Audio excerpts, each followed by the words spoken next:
Hello and welcome to The Regulars. I'm Stacey McGonigal. Hi, I'm Jason DeRoss. Wow, you're screaming today right in the mic. Welcome, everyone. It's happy goddamn Thursday. I'm already loving the chat. Kayla drove 20 minutes each way to satisfy a craving. I will need more information on that, Kayla. How is it Thursday, everyone? How? You wrote that in the chat to kind of start this off. How is it Thursday? I thought I read it like, how is it Thursday? Like everybody's Thursday. Oh, would you be able to turn your mic down because it is blaring? Sure. Why not? No, I'm not asking Thursday how it is because I can't take on Thursday's drama. I can only like take care of my own. You know? Yeah. Yeah, that's where I'm at today. I literally had an amazing night's sleep. I finally feel like myself again. Oh wow, I am nothing short of a toddler. Well, what happened? Did you get a good sleep? Is that what you mean? You sound refreshed. You don't remember yesterday? Well, I remember yesterday, but you said I hadn't slept all day, and so I was responsible. I went to bed hard. I woke up, and here we are, refreshed, ready to be the best version of myself. Sick. And you got your sriracha shirt on. Heyo. I have my sriracha shirt on, but I don't know if anyone else is like this. I have to now change like 3 or 4 times a day. And so this is just like my morning podcast coffee time. And then I will be changing into something else. And I will be showering my full body because it's disgusting. I'm already on look 2 and it's only 9:30 here. So I get it. I get it. Yesterday was a soft day. It was a tough day for me. I know that's not original. Everyone has them, and it's nothing like overwhelming. But man, the old ticker was open and ready for business. And by business, I mean to be offended. I can't remember I know we talked about this yesterday, but I don't remember if it was week 10 or week 11 that we're in, because that's just how it's not days are blending together anymore, but weeks are starting to blend together. And I truly feel like days and weeks are blending together. Yeah. Soon it's going to be months, and we're going to be like, what is it? Well, October? It already is months. Yeah. We're into it months, but I mean, they're going to start feel like they blended together. Like it's just going to be like Halloween's going to come and we're going to be like, I guess. What do we do for Halloween? I can't even take on Halloween because I could barely take on Wednesday. You know, as Audrey says, a soft day. Very relatable. Thank you, Audrey, one of my closest and nearest and dearest. And she had to take a brunt of the phone call yesterday where I was like, that's it. I can handle it. Do I have to buy a Dyson? You know, and she was a beautiful, wonderful friend.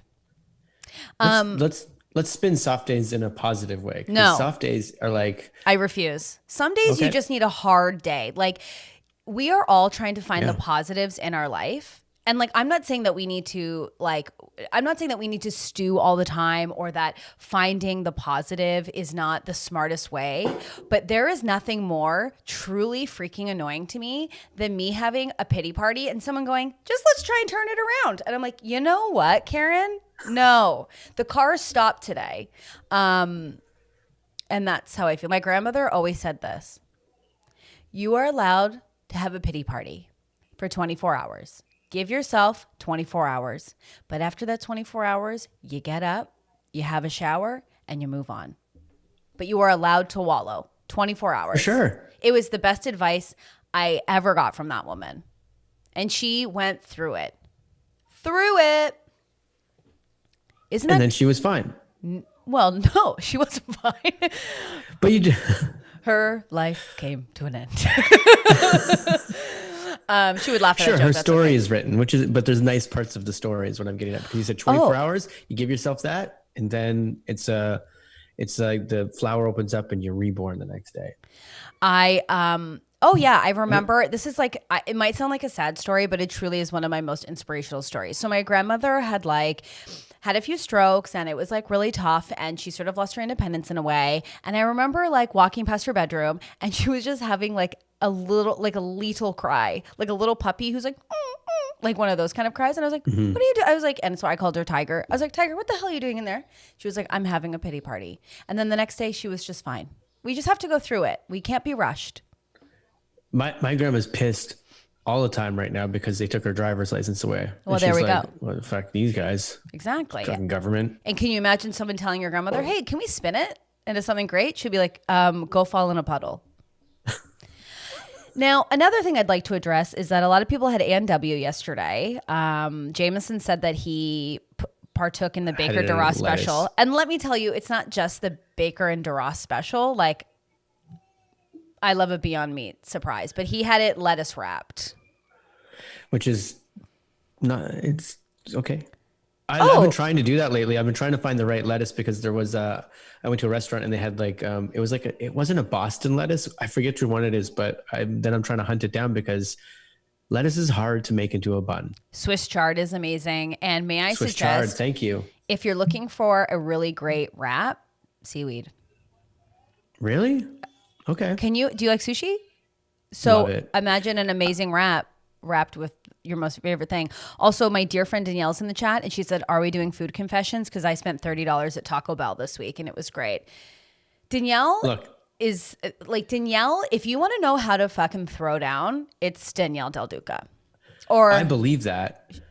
But like $30 at Taco Bell is monumental, and that's amazing because you used to be able to get like here's a 12 pack for $1. Used to be like soft tacos, here's $1, here's 12 tacos. Yeah, but that was like in 1937 when they opened up originally. Yeah, and that's good old days, right? My favorite memory so far of quarantine was talking to my friend Danielle, and she was like, listen, don't even judge, we're ordering KFC, and it was 12:30, and I just thought, fuck, you guys party, let me move in. Why not, man? What are you doing at home? Oh, when they open the family bubble, like you best believe I'm submitting an application for either Audrey or Danielle to take me in, to house me. Aren't you already like people are double bubbling now, right? I don't know if people are double bubbling. I'm not sure. I know some families that are like, well, we've been good for a long time. We trust each other. Let's do it. So like they'll just connect with each other, but that's it. I've been hearing about that, and I've been hearing like some people putting out online like, oh, my daughter had like, like my family, we went and stayed with this family, or we had a nice barbecue, and kind of getting shamed. And I'm like, that's the whole thing. Like they're doing it responsibly, but who am I to say? I don't know. My wife did it for her birthday. She went over, just two friends in a big backyard. They spread out. They had their own little bottles of wine and their own little bottles of Prosecco. Yeah. They ordered these bento boxes that were just like all themselves. Yeah. But like I had a neighbor come by to hand over a gift, and she's like the nicest neighbor. And she's like, this is for Jenny, full mass, stayed away or whatever. But then I was like, Jenny's away. She's social distancing right now. And I felt the need to be like, trust me, she's being good. Well, that's the thing. We are like, and the thing is, it's like, first of all, I want to acknowledge that Danielle says my room is set up, and that's amazing. And I just hope there's an oil diffuser in there as well. I just need bring one along. I need that's my creature. One of those things that I need my creature comforts. I'm just kidding. That would actually be pretty funny. Stacy going on vacation and then just open her suitcase and then just boop. No, I feel like diffuser. I feel like Audrey and Danielle they set up a nice space. They care, I believe it. I hope both of these room options include queso, because I talked to both of them about my love for queso. My newfound. Hey man, what about a triple bubble then? You, Audrey, Danielle. Oh, triple bubble. What a full dream. We used to live together, and it was one of the most ideal roommate setups I've ever had in my life. Like, maybe I'm blocking it out, but I don't think there was ever like full fists. Like it wasn't like we all came and like butted heads, but like everyone took their space. It was really lovely. You're allowed to go have a pity party for a few hours and then come back and you're fresh. Everyone was allowed a pity party. And oh, she said that she would propose to Danny that she would set up a tent in her backyard. I'll come. But Jameson says that he very badly wants to do that, and I'm wondering if that is a social distance hang. And I've been doing them very responsibly, and I feel no guilt about it. I'm not like in Trinity Bellwoods or like in the Ozarks partying down. Yeah. Did you see the clip of everyone at IKEA? No. Is IKEA open? IKEA in North York. I saw this on Blog TO today. You should follow Blog TO just to get your juice. That's true. I saw an article with Blog TO for Rod, which was very, very funny because our friend Rod puts out videos Rod and Gwyn, once in a while. And their collaborator Edward Pond. I only mentioned Rod because like he mentioned he's been labeled the blank guy like 2 or 3 times by Blog TO. Well, him and Gwyn both are the creators of that, and they are like someone created, or like the Like, yeah, I don't know. Yeah, it was just like the descriptor guy. He put out, he's like, but I want to be known as the Venom guy. We all know Rod just likes Venom, but yes, Yeah, you're right. but they're very, Both of very them funny. created it, and it was very funny. It's a very funny video. It's very good. It's a parody of the girl who's like, I don't know if we should like be wearing masks. And then some guy came and fully kissed her out of nowhere with no consent. And she was like, oh my God, I was flirting with that guy. Which I thought was international news, but then I told all my students down here yesterday, and they were like, "We've never heard of this," and I was like, "Oh my God, unbelievable!" But yeah, I have. I feel like we're at that peak. I feel like every week I say that we're at this peak, but I just. We keep getting to the top of the hill and be like, we're at the peak. Oh my God, there's another fucking mountain. Well, oh my God. The best thing that happened to me was that I did have a therapy session yesterday. Wonderful. I highly recommend it for everyone. Like, give yourself the gift to talk to somebody. Because you were questioning it yesterday before you went. You were like, I don't know. Like it's. Oh, that's me every week. I'm like, oh, do I need to do therapy? And I did, because the point is that everyone knows you're home, and no one thinks you're busy, and everyone thinks that they are able to like connect with you, and that you are accessible. And that is very overwhelming for people like myself who are like, hi, like, like the FOMO of like, I want to do that. I can be there, but you have to set realistic boundaries with people. You have to. Did you do that yesterday? Did I set realistic boundaries? It sounded like you said it like it wasn't something that, it wasn't just like, it was sounding like you took action yesterday of like someone called and you're like, you know what? No, it was just interesting. I can't talk for more than 15 minutes today because I'm setting boundaries. It's not like that. It's like, you don't have to do the Zoom call. You don't have to be in a great mood. You don't have to overwork yourself to feel productive. You don't have to do these things. Like laying on the couch. Like, I mean, I am in such a privileged position as I don't have kids. Or someone going, babe, I'm gonna get on a call. I'm gonna get on a call, babe. I just want you to know I'm gonna get on a call. Babe, mustard? Do you want mustard on? I'm making sandwiches. Do you want mustard? Did you want one? Because I don't want to make one and have you be a fucking bitch about it when you don't get one. Just everyone slowly losing their mind. We've got horseradish mustard or just regular. Yeah. And so we have to, so like we're in this bubble of like, oh, well, I should be talking to my friends and I should be doing this. And it's like, we didn't do that in regular life. We canceled plans. That's why canceling plans feels so good. I love when a Zoom call falls through. We go, I don't need to fucking talk to you. It's the same. It's the same thing. In LA, this must be murder for some people because LA is like the king of bailing last minute on everything. Love to bail. On everything. But now because the excuse is always like, oh God, they're in the valley or something. But now there's no transportation excuse. There's no whatever. So I wonder if people are like being like, oh God, I guess I'm seeing people more than I ever saw them before in my life. I feel like people feel like they're more accessible to people. Like Stephanie says, it's so true. I can never put it into words. My friends and family call me too much. They know I live alone, but I'm always busy, especially with work. And that's a huge thing. It's like, Stephanie, set that boundary. Be like, I'm busy today.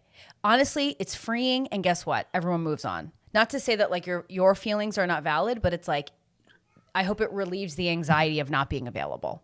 If you're working, you need to close that door and treat it like it's your office. And like, would you answer your phone 5 times a day from your mom in a cubicle? Be like, Mom, also, I'm in the cubicle. I want to say this. Open combat. Just because you're not working, or just because like, and this, I'm saying this to myself as well. If I'm not working, that also doesn't mean I'm now available. Sometimes I'm just not available. I don't want, and I can't, and I shan't, and I won't. Yeah, totally. I'm just saying there's also like boundaries you can set up for yourself too of like definitive rules. If I'm at work, don't call me. But yes, of course, also your alone time is also important. Oh my God. And I just think about all the parents, and honestly, like, I know you're probably sick of everyone going, you're a warrior and here's an award. Cause you're like, you know what the award is? Take my child. Oh, you think I'm a warrior? Yeah. Take my child. But alone time, I can't. We need it. So take it. Yeah. If you can. If it's within your grasp, take it. Yeah, I get it for like every once in a while it'll be like Jenny will take Charlie for a walk when I'm not doing something like this. And it only is like like a 20 minutes goes by, but they leave and then they open the door. I'm like, that was 2 minutes. Yeah, That I felt like bet. 2 minutes.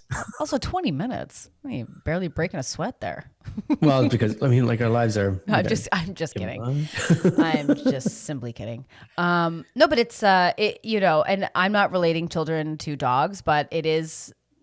Everyone's like, it's amazing having dogs that like guts you outside. It's like so amazing. I'm like, honestly, sometimes, it is shocking to me when, and again, children are. I'm not relating them in any way, but sometimes, and I'm wondering if people have dogs and feel this when you wake up and it's like they have forgotten that they've ever been walked. They forgot that they've ever been fed. And I'm like, I emotionally can't take it on today, Burger. You've been fed and you've been pet. I can't. Every morning he's like, oh, I've never been loved. Hello. Trust me, I get that. Yeah. And you're just like maybe pets and kids are the same because like No. Charlie will be walking by something. We went to this place called the Turtle Park the other day where we used to take him all the time before quarantine, and he didn't remember it. And I'm like, I've had some real cats in the cradle moments here with you, but you don't remember them. I feel like parenting is just cats in the cradle moments that the kids are like, what? Yeah, That's you're like- just like, oh man, they're not going to remember any of this, but you No. remember it, and you're like, maybe somewhere in their memory. No. 'Cause, I like, don't remember anything until maybe, and like I'm saying, like memories between 13 and 16 meld. memories of memories. Yeah. Memories of memories. He's not going to be like, remember that turtle park when I was 2? Oh my God, I Never. hope he does. I hope he does. See, what I imagine is going to happen is 2046 is going to roll around, and they're going to find some drug that stimulates parts of your brain No. that you never had before, and the memories are going to flush back No. of your entire life. No, I don't Like, want do you it. want to remember when you were 1? No, Here you go. no, don't want it. Don't care for it. Don't want it. I'm working on that pill because I'm going to make sure he remembers. I'd pay for like everything. a 23-year-old memory because even those are like, what? Where did we Yeah. go?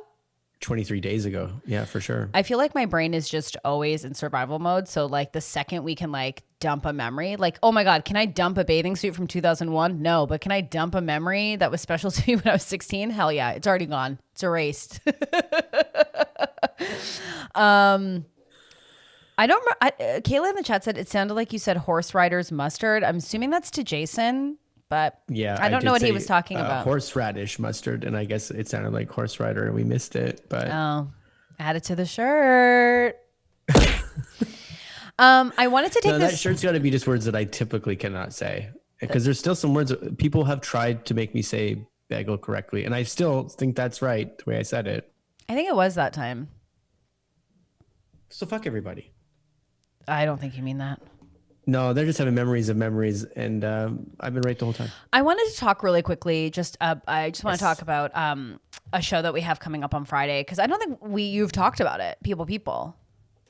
Yeah, we talked about it yesterday. But Yes, we need to talk about it for sure. 'Cause it's, so all the event details are down below. If you didn't come last week, come out, grab a bev, Yeah. grab a friend, get in the chat. The chat is more important than ever. And we're having the show tomorrow at 9. I'm so excited. New sketches. What will the improv be? I don't know. We have an because amazing. it doesn't know. We don't know until it happens. We won't know until it happens. We have an amazing new cast member, Ron Peterson from Mad TV. He's also an incredible actor. He's done all of the theaters. I would tell you all of his accolades, but that's sort of his vibe. I'm sure he'll drop a few of his equity contracts. But if we put him on a shirt, that would be longer than the shirt that I've Would be made. Yeah. longer on the shirt. But Ron's incredible. And he's just truly one of the most like incredible improvisers I've ever seen or had like truly the honor to perform with. Like he is unbelievable. So he's joining us on in People Now. So Friday, 9 p.m., youtube.com/Stacey McGonigal. And again, all the ticket information is already in the description below. At Eventbrite. Yeah, it's pay what you can. If, again, these are tricky times. If you can't enchant, then you went, and it's totally no problem. And we will not be offended. We will not be offended. But I just wanted to say that just in case people wanted to check out some Because last people. week we did it and it felt like we were back on stage for the first time in a long time. And Oh I my say God, that because totally. like it was like the chat was great. We've got a great community here with this, but there was something a little different because it felt like we were getting on stage to perform rather than just have Oh, our and cool hang. it was late night, baby. And It was late night, but I just saw like a few Brittany's friends. asking, Mark Andrada was on the chat before we started with, I think it was Trish Black. And they just started talking. I was like, this feels like they're in the theater, just sitting there ready to watch the show. It did feel like you're watching a show. We certainly felt like we were in a show. Brittany says, will both of you be in it and participating? Hell yes. We'll be there.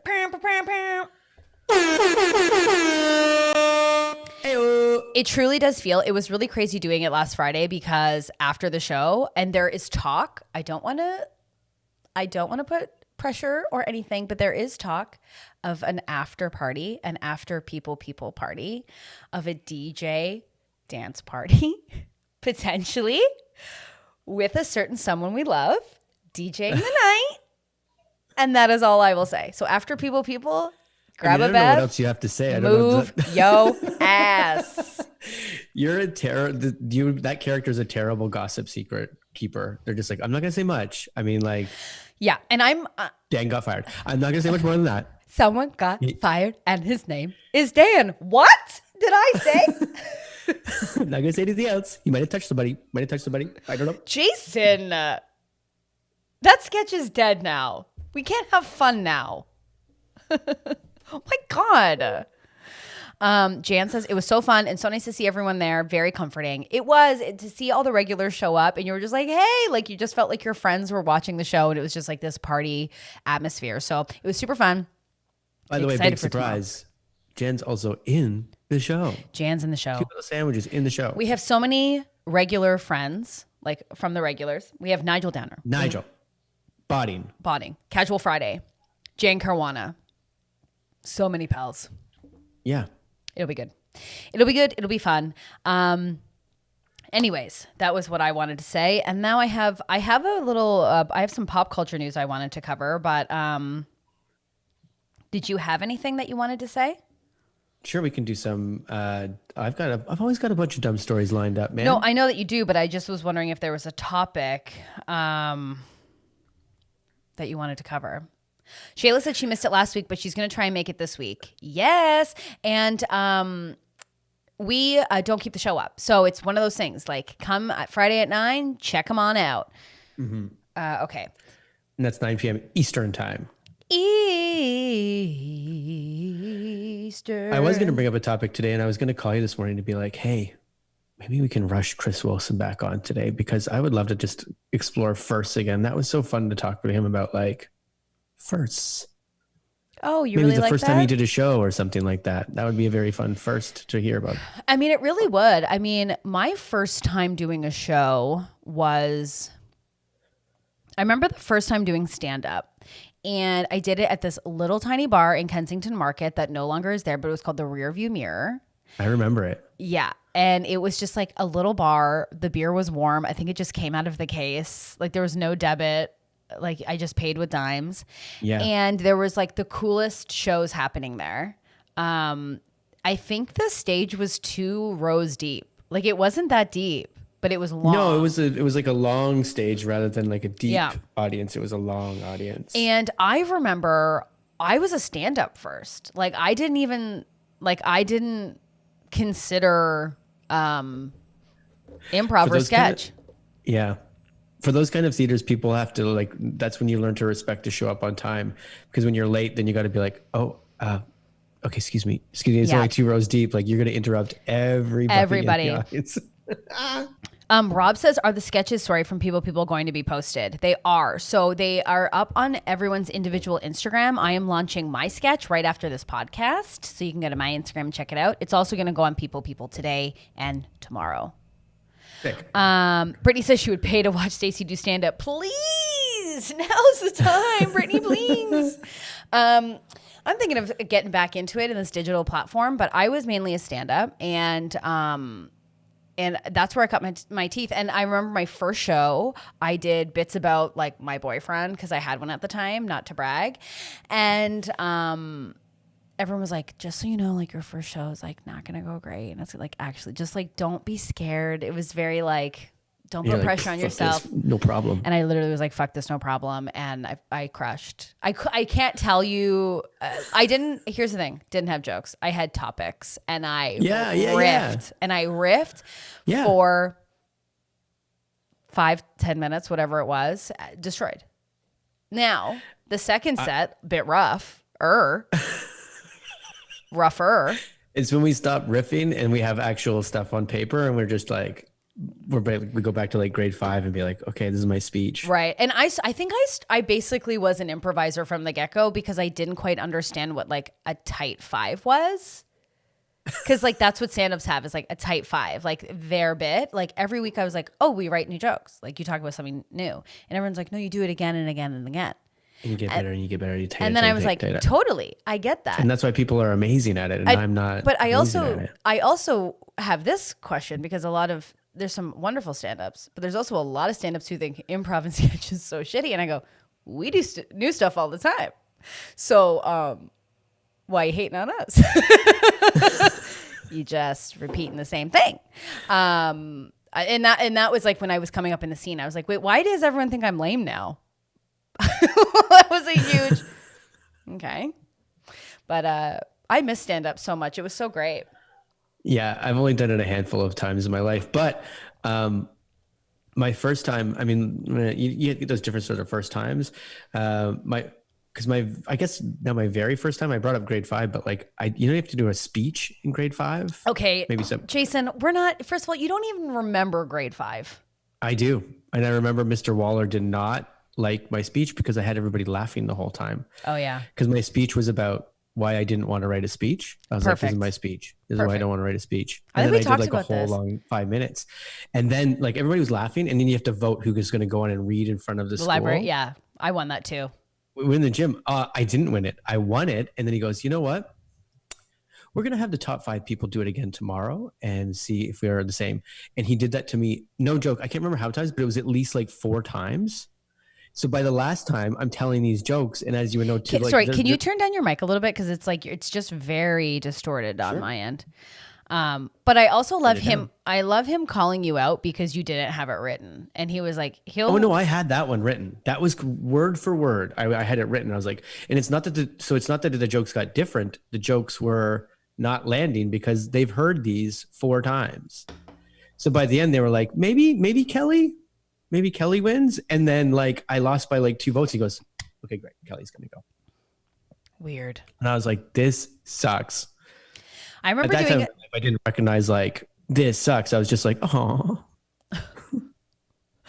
I remember doing a speech. Like if I could do a speech instead of an assignment, I was always doing it. I did a lip sync to Cher's I Believe with a wig. Okay. Did that. Was that your like, public speaking project? You decided perfect. What a cheat, but at the same time, what a win. Like I brought so much energy and I didn't understand why no one liked me, but I brought my own boombox. So I think there's my answer. But also, I also did what my life would be if I was a popcorn kernel. I did that as a speech. And I was like, okay, imagine me, but like, do you remember any I'm of the popcorn. speech? I want to hear it. I don't know. I think I would be like, oh my God, like the movie would be tough. Like, would I end up on the bottom of the seat? Like, I don't know who's going to pick me up. Like, it was just like, who cares? But it was just like, honestly, me with like a cord being like, hey, what's going on? Okay. What's in the news? Like, I just like. This is you in grade 6? Okay. Yo. What's up? Okay, what's in the news? Okay. Brittany got boobies, you guys. We're all hearing about that. Oh, what else? What else is in the news? Well, I'm 11 and I just got my period. That's been tough. I haven't learned how to write punchlines yet, but these are all facts. Facts. Yeah. Mrs. McCrae is 5'8". We learned that in math class today.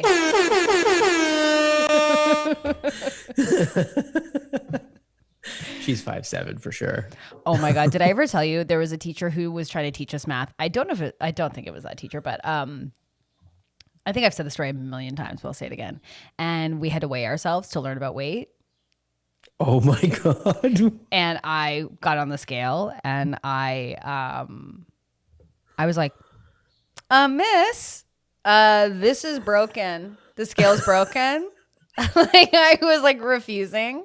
I wasn't even that heavy. But I was like a very tall. Like I wasn't like. What grade is this though? Like this is Oh, that must have been 3 or 4, that ain't bad. 4 or 5. No, but I mean, I didn't take it. I hope. But it was me and all the guys. I just still hope 9-year-old little boys and little girls are not having already like body issues and stuff like that. Are you fucking crazy? I had it since I was 5. Are you nuts? Oh, Girls are just, women are always aware of their bodies. yeah. Always aware of their bodies. You're always aware of what you don't have, what you could have, what you shouldn't have. Women are That always teacher aware should of have that. made you weigh yourself at home, but then you'd find out the kids that for sure didn't do their homework because they'd come in and be like, Oh no, we had to weigh ourselves. 246. We had to weigh ourselves in a Daryl. group. We had to weigh ourselves in a group.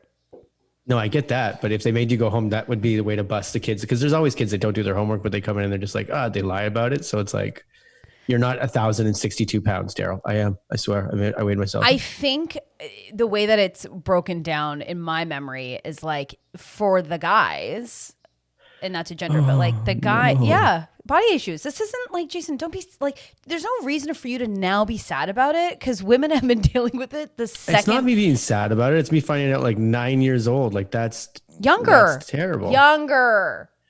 Right. There's many women in the chat agreeing with you. And don't that's even start heartbreaking. unpacking the layered relationship between a daughter and her mother because that's even more layered. Like the second she's born, the mom's like, oh my God, her skin's better than me. Well, I must slowly pick her apart. How many women in the chat have Zoomed their mom and they're like, you look tired? How many? How many? I can't. So You look tired. you play my mom in this podcast then. That's what happens. You look tired. I'm not. I swear I'm fine. Yeah. What's wrong with you? No. Nothing. Is that what you're doing with your Nothing. Is that what you're doing with your hair? Are you okay? I tried to cut it myself. I needed an excuse. That's all.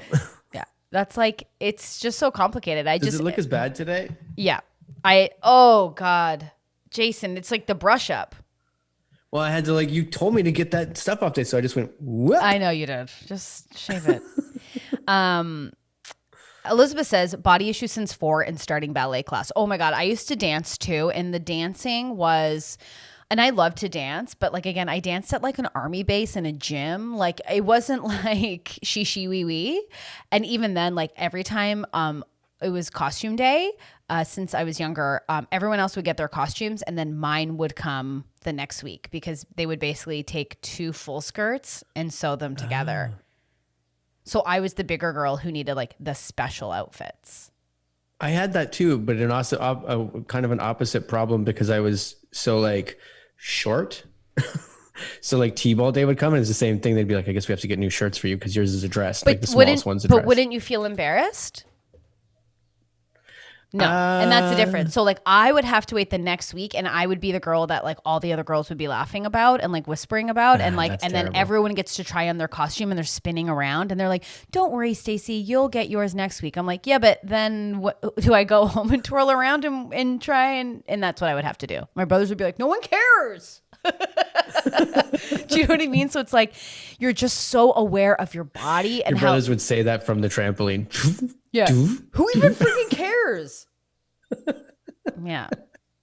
You're just aware of it. You're just aware of your body and how it's different because you're just always talking about it or thinking about it. Yeah. Yeah, I mean, I've heard that before. I just didn't realize it started so young because kids at that age should not be worried about that. They should be worried about okay. something else. I don't know. I didn't even know that. Exactly. And also I mean, Charlie's 4. That's why I'm getting emotional. This is turning into Amber Alert is what's happening. That's all. yeah, well, it's like social structures, right? It's now people are going to start getting made fun of. And what are you going to get made fun of for? And it's the first thing people see, right?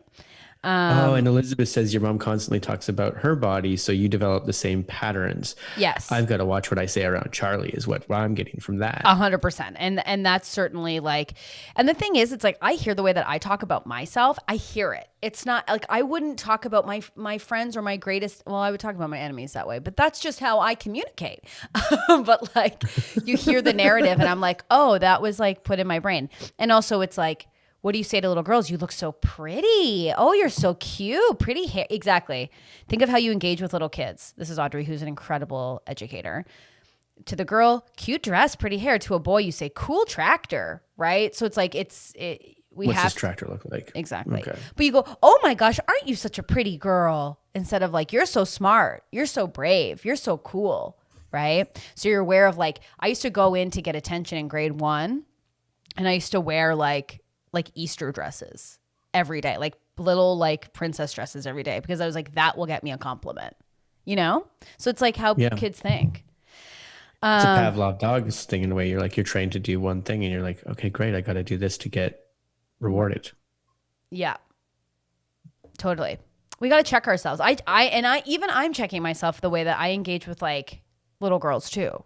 Or like even little, like I try and make it completely equal, because I would catch myself going, you're so pretty, you know? And it's like, say something else. I don't, you know, you're so smart. You're so cool. Neat. Yeah, this is really educational. I like this. My mom is pretty good about that too, except when she came to visit and was like, wow, you have eyebrows now. Yeah. Sometimes they sit on that. And she says, yeah, her daughter's that bad didn't for sound like putting you were herself reading the down. comment to me. That sounded like you were talking about that yourself. Were you? Did your mom say you have eyebrows now? Oh, my mom. Oh God. Well, that's a whole nother podcast and a half of the things my mother has unleashed on me, and none of it's great and none of it's welcome. I'll tell you that. None of it.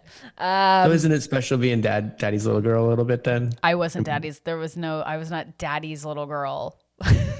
I think you are in a Stacey way. No. You love your dad.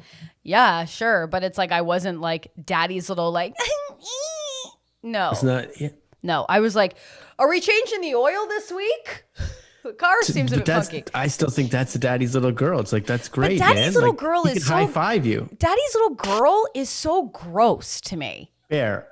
It's I'm gross. Just saying, yeah, the term, great. We'll minus the term, but it's like, I don't know. It just, I think that I'm sitting in a Charlie world. That's all I'm doing. I know. I think you have this like pure, like this, like, because you love your son in a very pure way, that you just like don't see that that's, you know, the reality and the messiness and the complicated situations. It hurts your heart to think that it wouldn't feel the way that you feel about it.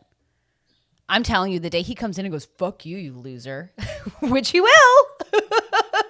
You will be. Oh, I know. Crushed. He's starting to turn into a bit of a teenager already, a little bit. And I'm like, he does a couple things. I'm like, uh-oh, here it comes. Yeah.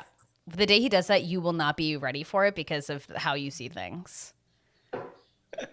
Also, Kayla says, I judge people who call their parents mommy and daddy as adults. Agreed. When you hear an adult and they're like, I'm going to go see my mommy, I'm like, no. I literally remember the day I started calling my parents by their first names. Charlie does to me sometimes. He goes, hey, Jason. And I'm like, oh, Jesus Christ. No, but there was just a certain time where I was like, Debbie. Yeah. Debbie.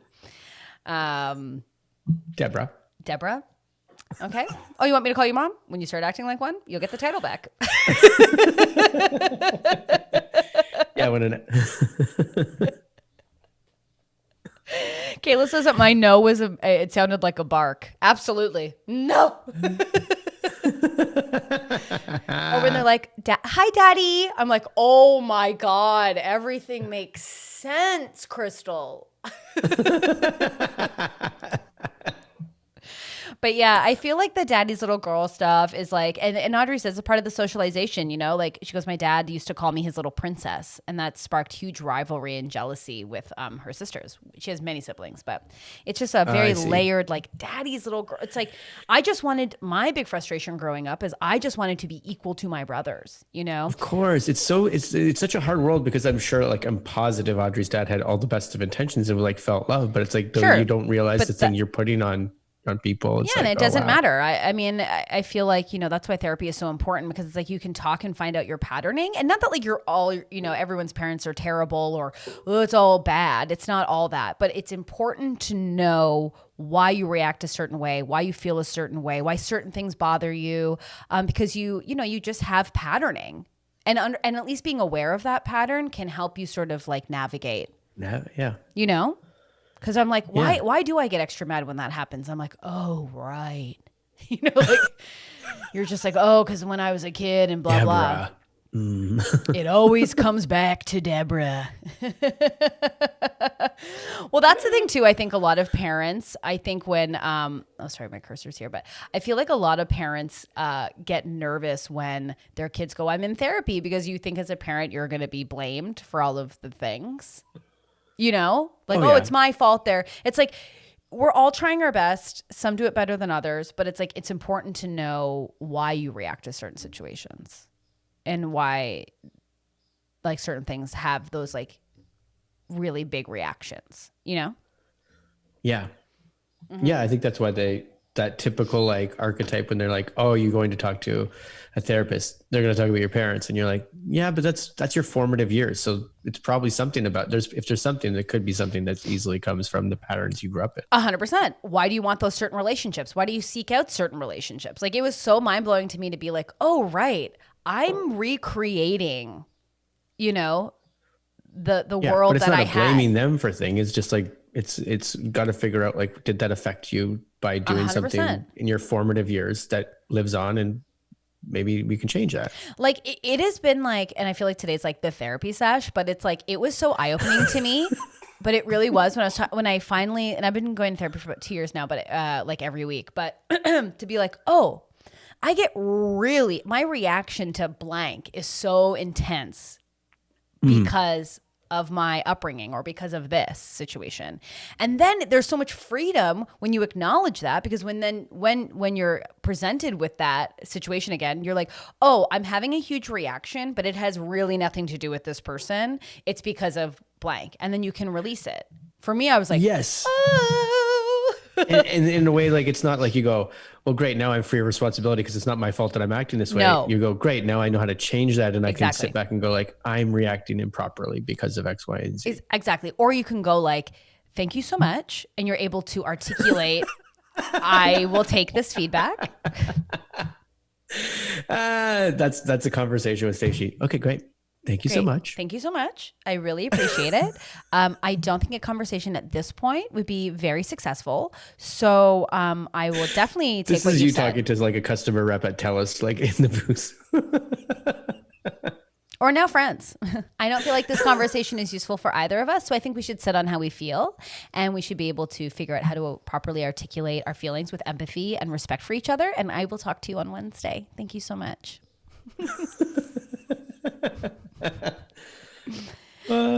Unrelated. I go to high school. Unrelated, I was having a social hang, and it sounds like I'm having so many social hangs, but I just have friends who live around my area and they just have front lawns, and I'll just sit on the front lawn. So one of my friends was like, oh, hey, I just have to quickly take a phone call, like a business call. And I was like, oh, I get to hear your work voice. And I was like, I'm like, this is so special. And then she was like, and my Zoom face. And I was like, oh, because like, you just don't know how people work, right? Totally. It's so fascinating. Have Who you ever are had like you? that long-term friend, but then all of a sudden they jump on into this other world and you're like, who are you? Exactly. And I'm like, we did shrooms together. Why are you acting like that? As if I'm some partier. And it's tell them no. No. If you sell that to them, I have to come in there and bust some balls. Okay, well, you know what? That's not what we discussed in the meeting. Well, we can talk to Greg about those numbers. Yeah, I don't think they're right. Hey, can you get me a beer out of the fridge? A fucking cold one. What are you talking about? What are you talking about? A fucking cold one. Okay, well, you know what? We need to talk about Lorraine's RRSPs because they're not. What the fuck are you doing? I just can't make it today, guys. I think the salvia is kicking in. Salvia. Isn't salvia like 2 seconds long, like the high, but it feels like 3 years? I only knew one person that ever tried it because they're like, it's legal. And I'm like, that doesn't mean anything, because he got up on his couch and jumped into the middle of his floor because he thought it was a vortex. See, no thanks. I think they used to sell salvia at like convenience stores in our small town. That's the whole thing. They were like, he's like, you can get it at 7-Eleven. I'm like, yeah. You know, even as a kid, I was like, not for me. Like if Coke was Coke was never presented to me. I didn't even know people were doing it in my high school. But even through my like teens and my like university time, even my early 20s, I was like, the idea of me on Coke, absolutely. I was like, I'm barely holding on to my friends now. I was never tempted. I was like, me energized more? No. I only want to talk about my creative ideas to people. I never really want people to respond. I was like, don't unleash the beast. Don't unleash it. Yeah, I mean, I used to get made fun of. I think I've said this before by my teachers because they all thought that I was the drinker and the partier, although I was completely straight edge. And like, not anymore, brother. But I mean, like, still, like, I don't ever want to be on that because, like, I will go crazy. Like, it's like watching. I have a friend, Aaron, he's already maniac as crap, but he's been straight edge, I think, isn't like his entire life. And I'm like, of course. He just brings that natural energy, like a Jan Caruana brings natural energy. We just got a question in the chat that says, I have a very important question. Does Stacey and Jason actually know Snake King? Absolutely not. We don't. Nope. We appreciate Snake King, but no. No, we don't. So, I don't know. Embrace the mystery. Well, I'm just reading his comments because he's like, yeah, no one. Yeah, I love it. Snake King, you're going to reveal yourself at one point, and it's going to be like one of our parents or something. I'm an enigma. Okay. If it's someone we know, like, I'll lose my mind. Is it Mark Andrada under a different name? Yeah. Rob says, I've also been wondering about that. No, we don't know. Yeah, no, it is kind of crazy to think about those things. And you're just like, yeah. I didn't know that you were straight edge. I mean, you wouldn't get it because you have I mean, I wouldn't have called it because that wasn't really a term back then, but it was just like, I don't know. I didn't drink until grade 12. Like, actually, me neither. I drink in grade 9. I was so straight edge. Like, it was so spooky to me, the idea, of like having a beverage. Yeah. I mean, times have changed. Also, it was just like, it was a part of the culture. It was just like, I don't know, man. Like the people I know that are going out in bush party, I'd go to bush parties, but every once in a while, but I'd be like, I'm not drinking, which maybe I'm a loser, but. Yeah, but I also think it's like we were like small town. Like I feel like growing up in a small town, and maybe it was just back in that time, but like I was so naive. But like friends that I have now that were like city kids, like they're way more mature. Like I was so naive. Like I remember the first time being on a subway. I remember being on a streetcar. Really? Yeah, I used to navigate Toronto with a compass that my dad got me. It was a little tiny one, and I would clip it to my keychain. Because I have a terrible sense of direction, and we didn't have iPhones with navigation. So it was like, oh, I have to go to the East End, and it would be like, it's northeast of like blah, blah, blah. And I'd be like, how does that help me? Northeast. I still want to I want to flash back in time and hope that one time we crossed paths, and I just saw this little girl. I was 23. When you were using a compass? To navigate the city? How else was I supposed to? There was no navigation on our phones.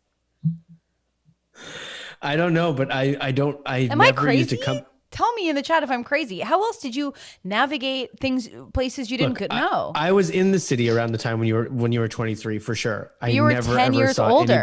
I've never seen anybody pull out a compass in my life. It was on a keychain. It was just so I could know where north, east, and south was. I'm not making fun of you. I think it's very charming and funny as hell.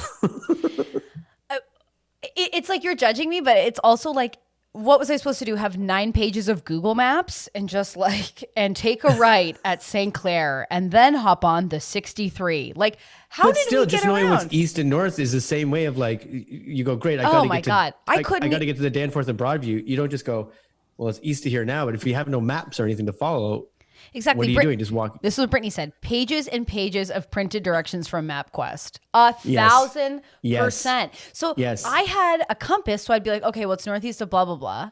Like I would write it down on a small piece of paper and then have my compass. Like how else? How else? I don't know. I've never used a compass except when I was like in one of these like camping kids sort of things. And then you'd be like, great, we're going to figure out how to get north and all that kind of stuff. I just haven't been, first of all, I have no sense of direction. Like even if we went to the Eaton Center and you were like, okay, where do we go to get to Queen? I'd be like, what? Where are we right now? If someone was like across town and I had to describe how to get to my house, there'd be no way. Yeah. No way. It is weird how like things affect you when you grow up again. Too, like, Audrey, sorry. I'm so proud that you know how to use a compass. Listen, Audrey took me portaging and we went camping, and I'm sure all she heard from me is, "Where are we going? What are we doing?" Lost. That's when you should have pulled out your compass. That's when you're like, I'm in the woods and there's no direction like streetwise or anything. It's like, I need a compass. I was like, "Hey everyone, like my phone's not working." It's like if you're lost in a mountain, you're like, great, I know that I'm north of the one city that's around. So go south. Great. Well, first of all, Jason, that presumes I know how to even get to the mountain. If someone was like, "How do you get out of the city right now?" I'd be like, "Why are we leaving?" Like I wouldn't even know how to do it. You would put on a helmet, get on your bike and be like, where are we going? Exactly.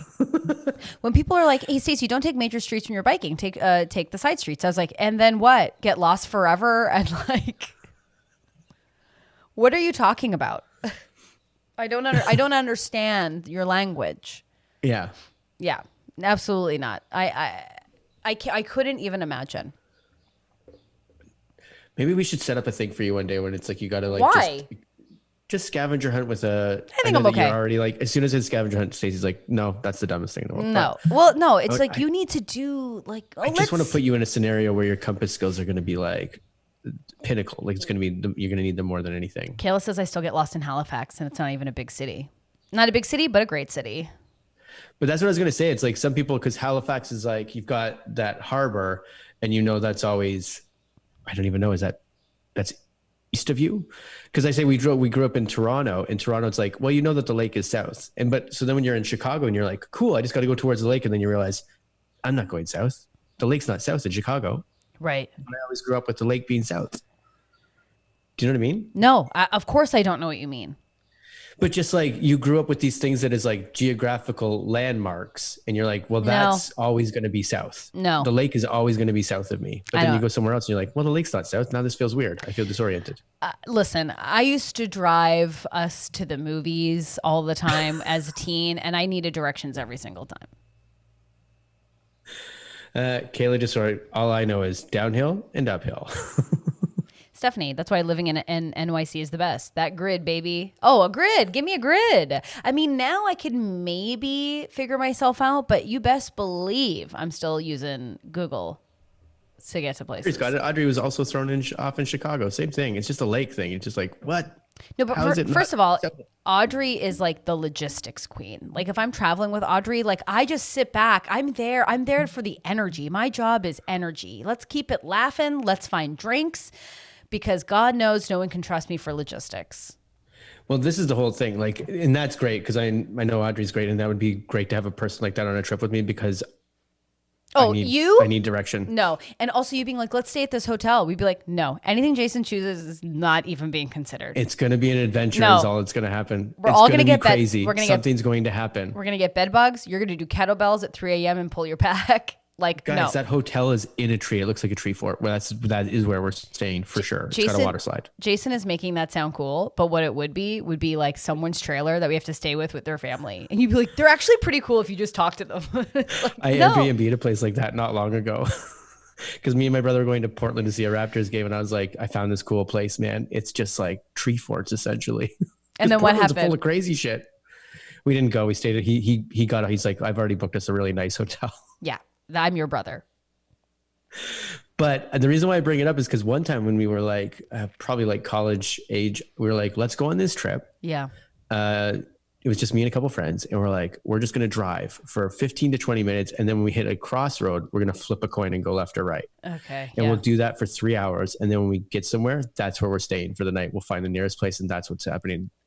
But then like other people started to come in and they were like, I don't know, that sounds kind of nuts. And by the end we had like a place booked and everything. And the whole time I was in the car being like, this is where we'd flip a coin. I just wonder why you seek adventure so much. I'd rather just find like stuff that you don't know. Like, I think that's why I like improv. It's like jump on a stage, don't know what's going to happen. Is your chute going to open? I don't know.